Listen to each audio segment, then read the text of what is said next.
David Hume was a key figure in what is now called the Scottish Enlightenment.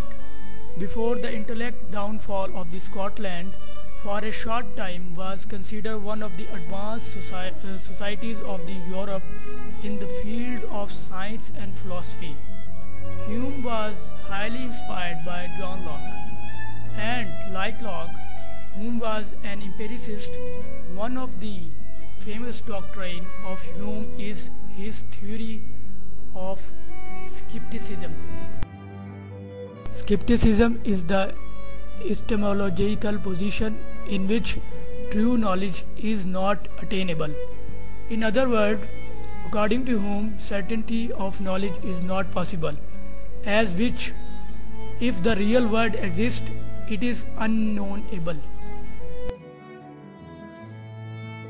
Since the empiricism implies that all knowledge is based on senses, hence emphasize the role of experience and evidence, especially sensory perception in the formation of ideas over the notation of innate ideas or tradition.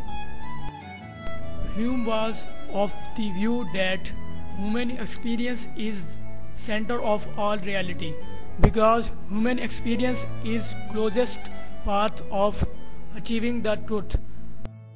According to the Bendel theory, an object consists of its properties and nothing more. Thus, neither can there be an object without properties, nor can one even conceive of such an object.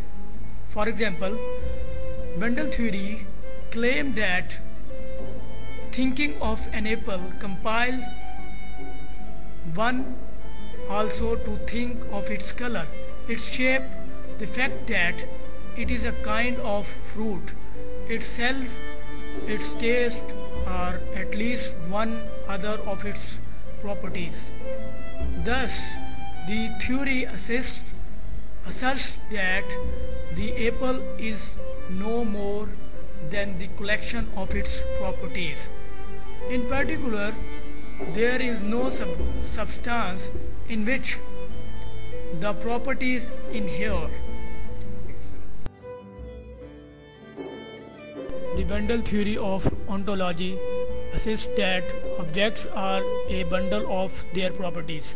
The object itself therefore cannot exist separately from its properties. The object is its collected properties. When we examine how Hume constructs Bendel theory relating to the mind, we see a similar logic. Hume asserts that individual is a product of their thoughts, experiences, etc. However, when he attempts to introspect the nature of the self that owns and feels these experiences, he comes up empty-handed. Not a little reluctantly, he thus concludes that there is no I or owner of these experiences, just as a set of experiences related by resemblance, continuity in time or place, and cause or effect. Hume makes the assertion that there is no such thing as identity in his Bendel theory.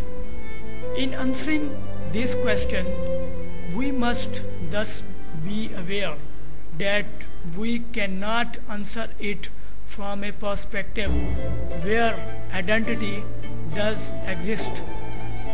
The two main theories of identity center on the aspect of continuity of the self.